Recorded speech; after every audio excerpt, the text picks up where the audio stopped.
Bol u donjem dijelu leđa, koja dolazi zajedno sa skoliozom, kratkom nogom koja ne prolazi kada ste u mirovanju, ležite ili koja se pogoršava kada ustanete.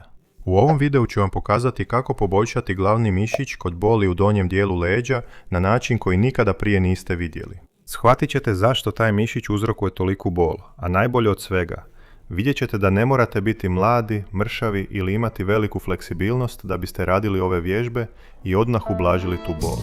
Veselje.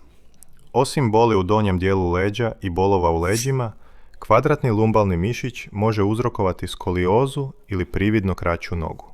A taj mišić stvara toliko problema jer pati zbog napetosti s prednje strane kralježnice, napetosti mišića, kao i napetosti koje dolaze sa stražnje strane kralježnice i s fascije. Odnosno, nije važno gdje je problem, taj mišić može postati preopterećen. I počet ćemo s manjenjem napetosti mišića. Napetosti s prednje strane kralježnice. Ova vježba koju ćemo raditi je svojevrsna masaža tamo gdje ruka ne može dosegnuti.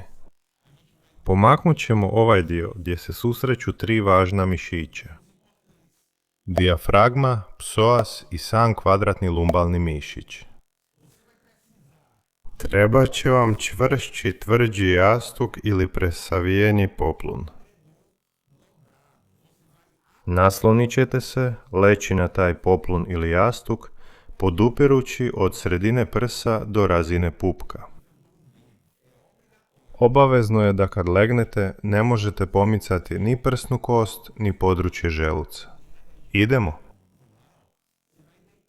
Polako ćete leći, pazeći na položaj jastuka. Lezite opušteno. Ovaj oslonac jastuka omogućit će nam da dišemo dublje, stražnjim dijelom dijafragme. Dakle, u opuštenom položaju, u položaju koji vam odgovara, dišite duboko i polako, bez žurbe. Što dublje možete disati, što više zraka možete udahnuti dolje u trbuh, u donji dio trbuha, ispod pupka, u zdjelicu, to bolje. Ovdje ćete ostati opušteni i disati. Polako, pokušavajući udahnuti zrak dolje, od 1 do 3 minute. Nakon toga polako ustanite i osjetit ćete opuštenost, nevjerojatno olakšanje u kralježnici. Fenomenalno. Taj sloj koji prekriva kvadratni slabinski mišić dio je fascije leđa. I odatle dolazi ona bol i peckanje, ona raširena bol koja ne prolazi čak ni kad ste u mirovanju, ležeći. Za rješavanje toga mnogi preporučuju masažer, čak i onaj masažer koji izgleda kao bušilica, ili pak masažu koristeći ovaj dio ruku. Ali tu postoje dva problema.